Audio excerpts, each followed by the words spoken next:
This week on Mill Street, we find ourselves in the Guguletu Township in Cape Town in search of authentic South African barbecue. In fact, we're looking for the world's best recipe for piri piri chicken. Then we go to the Bokep neighborhood for a lesson in how to make Cape Malay curry. It's leaner, cleaner, and brighter than traditional Indian curry. So stay tuned for the cooking of Cape Town right here on Milk Street. Funding for this series was provided by the following. Ferguson's proud to support Milk Street and Culinary Crusaders everywhere. For more information on our extensive collection of kitchen products, we're on the web at fergusonshowrooms.com. For 25 years, Consumer Cellular's goal has been to provide wireless service that helps people communicate and connect. We offer a variety of no-contract plans, and our U.S.-based customer service team can help find one that fits you. To learn more, visit consumercellular.tv. Cooking happens in the kitchen, but life happens around the kitchen table. The 1919 collection, celebrating yesterday, today, and tomorrow. Visit us at www.1919cookware.com. This week on Milk Street, we travel to South Africa in search of authentic South African barbecue called braai. Now we go to the Guguletu district township just outside of Cape Town, where there's a great place, the best barbecue place in the world maybe, called Mazzoli's Place. We stand in line for a couple hours. You get inside, there's a meat counter. You order 10 or 15 pounds of meat. They cut it to order. They put it in a big bucket or they put it in a cardboard box. You walk down a long, dark hallway and get to the grills, 3 massive iron grills. You put your bucket in line and you hope someone doesn't get there before you. It's hot.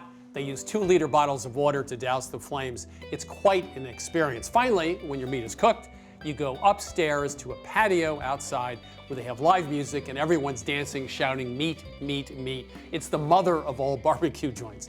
Now, we were looking for something in particular, which is the piri piri sauce.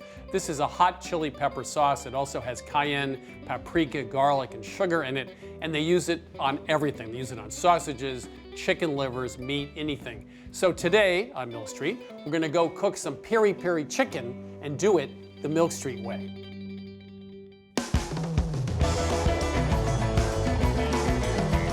One of the most interesting things about South Africa is that their cultural influences around the world, especially places like Portugal, for example, or India, but they make it their own. So piri piri originally was Portuguese, but now it's not. It's very much South African. It refers to both the sauce, sort of the chili paste sauce, but also the thing it goes on, as in piri piri chicken, which is what we're doing today. So we want a lot of heat, but we also want a lot of flavor. That's right. And Chris, this recipe is all about the chilies, and the chilies for their flavor, not their heat. And I think a lot of people think of chili peppers and they think spicy food, but chilies have a lot of dynamic flavor, and that's where we're gonna build on here. We're gonna use chilies in a couple different ways, and we're gonna use them in a lot of different places to really build layers of flavor. Okay. We're gonna make a spice rub that's gonna go underneath the skin of our chicken. This is a tablespoon of ground coriander, a tablespoon of ground cumin, a tablespoon of sweet paprika, and piri piri is known for its color. It's a bright red color. That's one of the reasons for the color. And a tablespoon and a half of kosher salt. And then this is 3 tablespoons of New Mexico chili powder.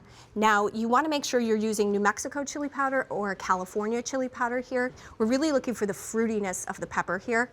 If you can't find it ground, you can buy it dried and grind it yourself. That looks, what's the word I'm looking for? Potent.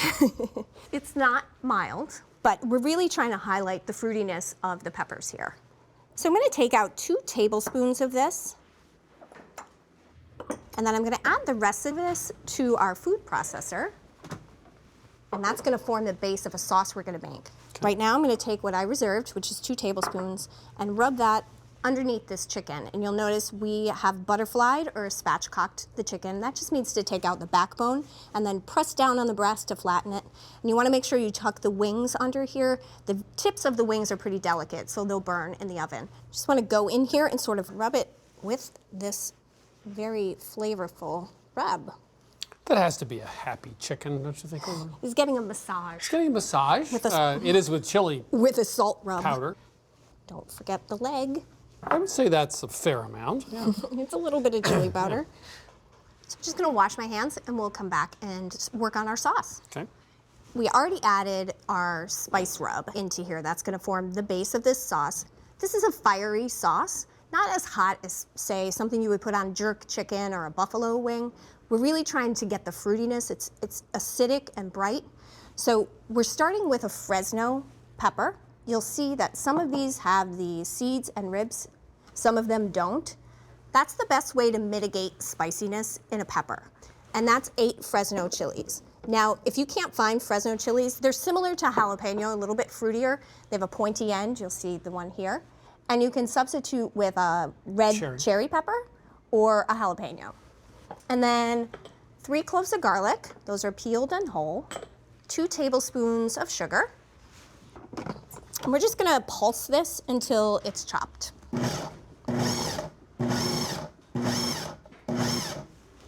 We have here a 1/4 cup of red wine vinegar and 1/3 cup of lemon juice. And this is gonna add a lot of that acidity and brightness that I was talking about. And I'm just gonna combine them together. So we're gonna actually put this in while the machine is running. So I'm gonna turn it on and pour it in through the hole that I'm going to spill it all over the place.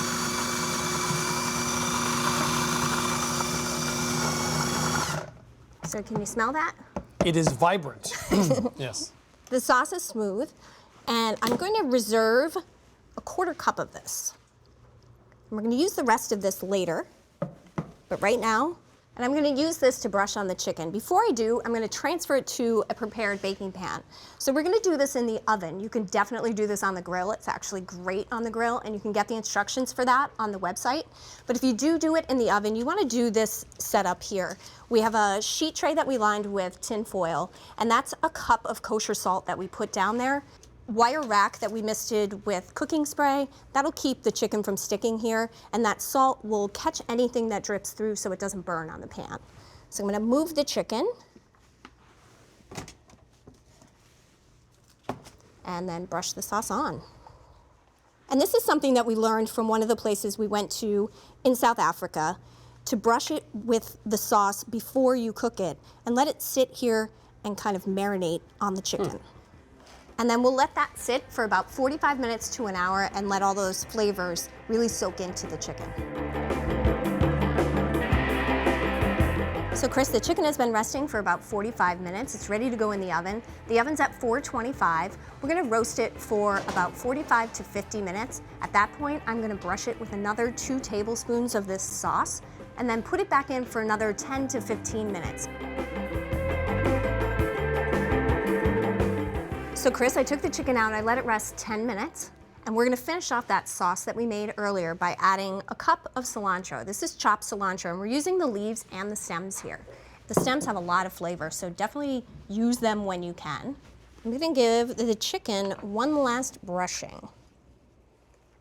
Now, obviously we wouldn't wanna do this earlier because the cilantro would burn while it was in the oven. This is kind of like a Christmas chicken. It's got green and red. It does.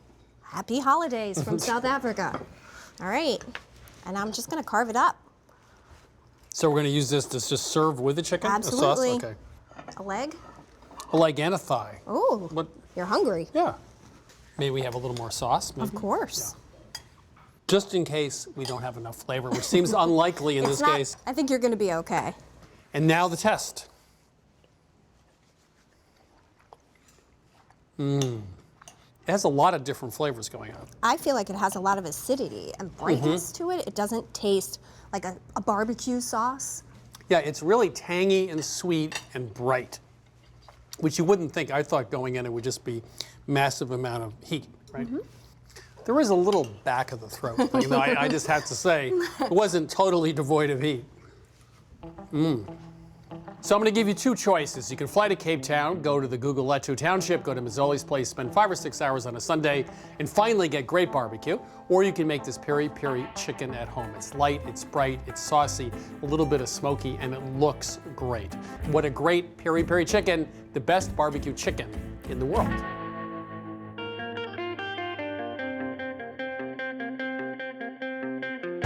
I'm here with an old friend, also a friend of Milk Street. What are you laughing? I say friend, he laughs. Kenji Lopez, author of the Food Lab. We're talking about the skillets. This is evidently mine. Yeah. So what we're going to talk about today is preheating and why you need to properly preheat pans and why you need to preheat different types of pans differently. So this is what happens when you cook onions very poorly in an improperly preheated pan. So around the edges, they end up burning. You know, burners have this sort of circular pattern where there's not much heat coming out of the center, but there's quite a bit of heat coming out of the sides. So if you put your pan over the top, you throw your onions in, you don't preheat it properly, and you just let it sit there, you end up with sort of a ring of burnt onions around the edge and sort of raw onions in the middle. So with pans, there are two basic qualities in metal that are important to consider. There's conductivity, which is the rate at which heat distributes itself throughout a material. And then there's thermal mass, which is the amount of energy that a pan can hold. So a material like copper, like your old pan there, extremely conductive. Yeah. Which means that it distributes heat very, very evenly. Makes it very easy to preheat properly. You get a nice even heat on it.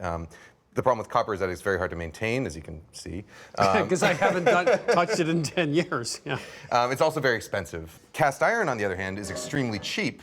Very high thermal mass, which means that it retains a lot of energy, which is great if you're doing something like searing a steak, where you want to get a lot of energy into that steak as fast as possible. A lot of people believe that cast iron heats very evenly. It's actually not the case. Cast iron is one of the worst conductors of heat. So then your third type of pan is something like this, which is a tri-ply pan. It's made out of stainless steel on the outside, which is very low conductivity, actually similar to cast iron, but there's a layer of aluminum sandwiched in the middle. Aluminum has very high conductivity. So this kind of pan will sort of give you the best of both worlds. Very, high heat retention, high conductivity. So now we're going to show how these heating patterns develop. We're going to be using this thermal camera. People use it to find like hot water pipes and stuff in their walls. We're going to use it to look at heating patterns in pans. So we're going to start with this cast iron pan.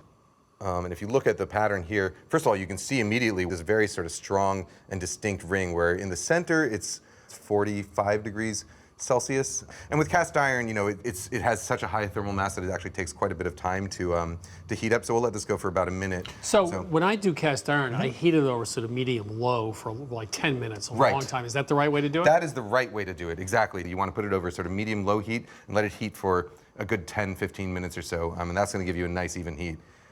Another way you can do it is preheating it in the oven, and that will give you the most even heating of all. Now we'll do the same thing with a tri-ply skillet.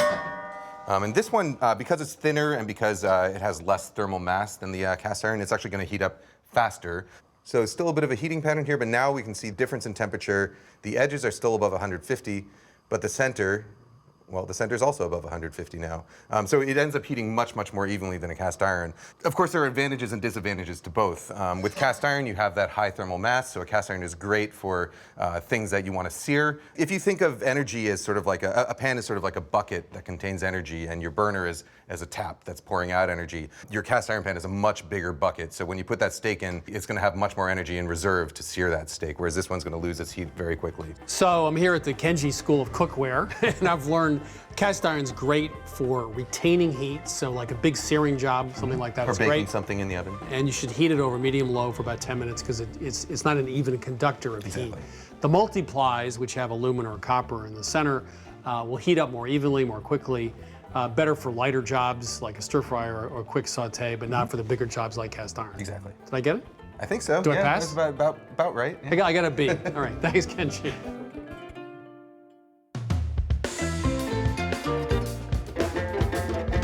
One of our recent trips was to Cape Town, South Africa, where we discovered something we didn't know we were going to discover, which is a whole new way of doing a curry. It's called Cape Malay curry. It comes from a 16th century neighborhood called the Boa Kep neighborhood. People came there from Indonesia, Sri Lanka, India, later Madagascar, even Europe. And the Cape Malay cuisine is very different, especially when it comes to curry, because you use whole spices. So it's cleaner, lighter, and brighter, which of course I like. And so we went to a cooking school teacher's house in that neighborhood, Fadela Tolker, and she made this curry for us. We watched her do it. We brought it back here, and it's very similar to what she actually did. So a lighter, brighter curry. It's a great Tuesday night recipe. It's very quick, it's light, it's very simple once you get the ingredients together. So first of all, it starts with a spice blend. So one of the most interesting things, as you mentioned earlier, is that this is really about whole spices. So for our spice blend, we're going to start off with a tablespoon of fennel seed, to which we're going to add a tablespoon of whole cumin seed, 2 teaspoons kosher salt, a teaspoon of turmeric, which really adds this really warm, rich color to the dish, and a teaspoon of ground black pepper. So we're going to mix this up. So we're going to take a tablespoon of this mixture and season the chicken. Now, in Cape Malay, they made this dish with a whole chicken that they broke down into pieces, bones and all. We wanted to make it a little easier, so we ended up with just chicken thighs. They're rich flavor, they remain moist during the braising. So a tablespoon of that spice mix is going to go on the chicken. So we'll just try and coat each of these pieces with a little bit of the spice mix. One of the things I love about using whole cumin seed and fennel in dishes like this is you get little bursts and pops of flavor. Instead of that flavor being sort of uniform throughout the whole dish, you get little bursts. Well, it's like mold and salt, right? Same Yes. thing, boom. Absolutely. And that's what helps keep a meal interesting, is those little flavors. So we're going to save the rest of this and add it in a little bit. Right now, we need to get that pot going. We're going to heat it up to medium-high. We're going to add 2 tablespoons of grapeseed oil. And we want to bring that up to just about smoking. So the foundation of this dish is built on onions. So we're going to cook them down, softened, lightly browned. And here comes the debate. We each have different ways of cutting onions, don't we? No, there's a right way, there's a wrong way, but you can go first. The way I do it is I'm going to hold my fingers, I'm going to curl my fingers back and start at one end and just slide that knife right down my knuckle. Moving my hand as I go, always having a secure grip on that onion.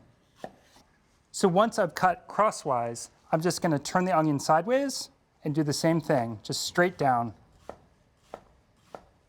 Just right down to the root end. You don't want to use that root end because it'll turn out tough in the dish. That was perfectly fine. Yeah, I think for someone who has a very sharp knife, who knows what they're doing, and my method's almost identical to yours. I just think the problem is at home, people do not have sharp knives. So it's a little different. I start the same way, but I like to start with the blade in the onion. The problem is if you cut down like this, if you have a dull knife, it can slip. It'll glance right off. So it's cutting like this. So you go like that. So you're starting in the onion, so it's not going to slip. I like it. Really? You like that? I do. And then we do the same thing you do, which is just to cut across. Crosswise. It's fun to have people leaning over your shoulder watching you cut, right? No, I've never had you say good job before. I don't know, really. It's nice. You know. Really? Now we have 2 chopped onions. So let's add these onions to the pot. Do you want to go ahead and give that a stir, Chris? Sure. So we're going to get some good browning on these onions so we then don't have to brown the chicken. Sometimes you get too much brown flavor and then the dish just starts tasting pretty muddy. We want to taste all those different spices and keep it really light. It usually takes about 8 to 10 minutes over medium-high. So let's start with our ginger. One of my favorite ways to peel ginger, this is nicely done, but you can use either a spoon. Spoons work great for scraping the skin off.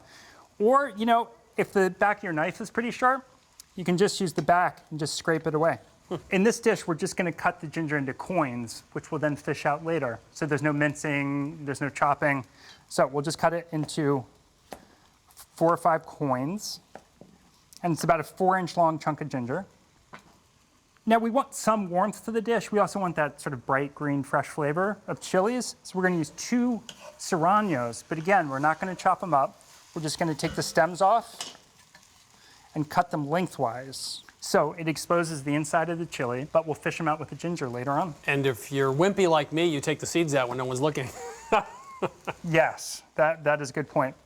You know, serranos, the temperature can really vary, the spiciness. And if you're concerned, you can always just touch your finger to it, to the inside, and put it on your tongue. And if it really starts burning, then you know it's going to be really hot. Most of the spiciness is actually in those ribs and seeds. I think you should try that right now.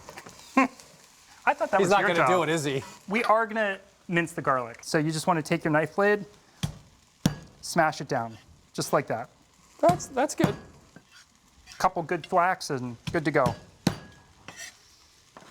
So I'm just going to run my knife over it a little bit. Well, it's better than a garlic press. I mean, that's easier. Yeah. I'm a big fan of that method. You don't have to clean anything. There's probably Right. nothing worse in the world than trying to clean a garlic press, especially when your child uses it for Play-Doh. Ever have that happen? So that was 4 cloves of garlic. I think we have about 5 more minutes before we add the rest of the flavorings. So Chris, it's been about 10 minutes and those onions are looking great. They're browning, they're softened. So let's add the rest of those seasonings. We're gonna add those 4 cloves of garlic.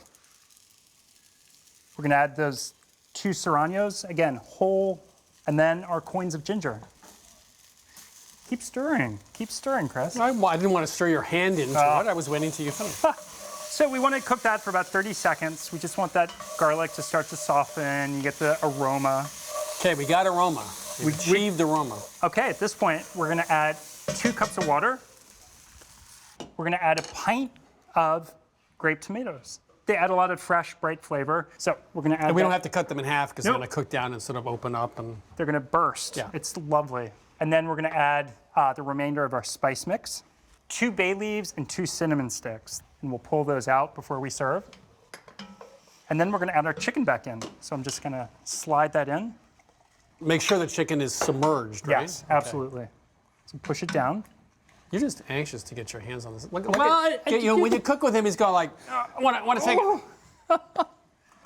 So we've clearly reached a boil, chicken submerged. So let's put the lid on it and reduce it down to low, medium low. We want to maintain a slow but steady simmer for 25 minutes. At that point, we're going to add a pound of Yukon Gold potatoes. We're going to cut them into about 1-inch cubes and cook them for another 12 to 15 minutes so they don't break down too much. I'll show you my favorite way to cut potatoes. So I cut them in half, and then I cut them on a slight angle to make little wedges, and then just cut crosswise.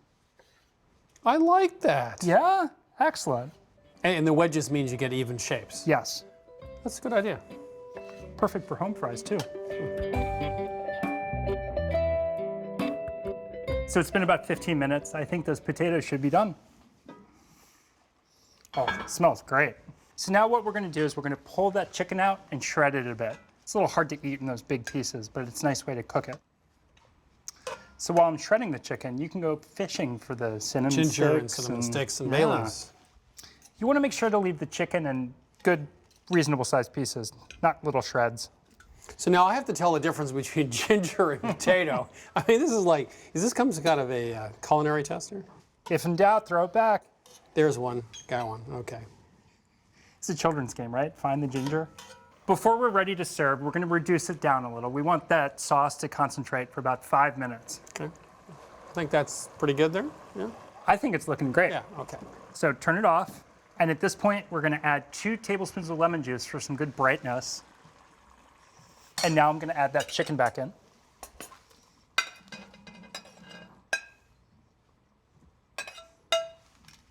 Thank you. Looking great. Do you want to hand me some bowls? Sure.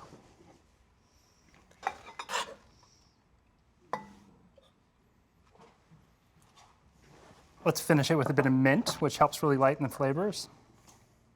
If I may be so bold as to garnish you. Lemon. Please. So my first bite of Cape Malay curry, at least when you made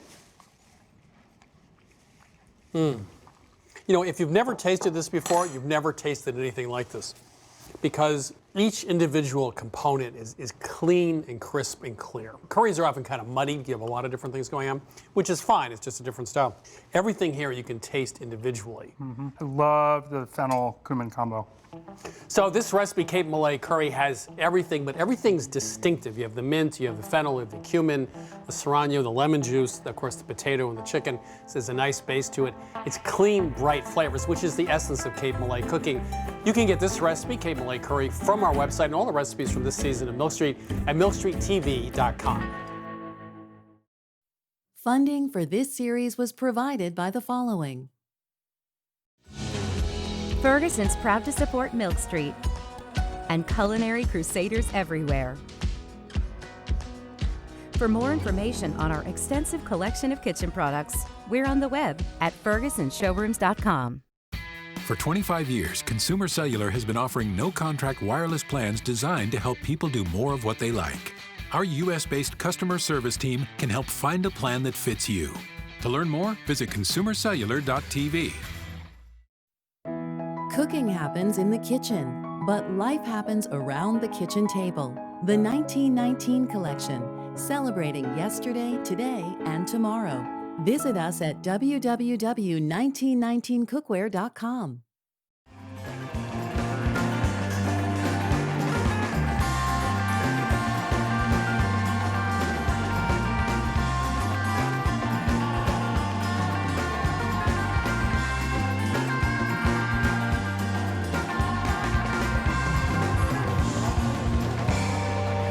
So here's the menu. Churro first, and then squid sandwich. It's hot, it's crispy, it's delicious.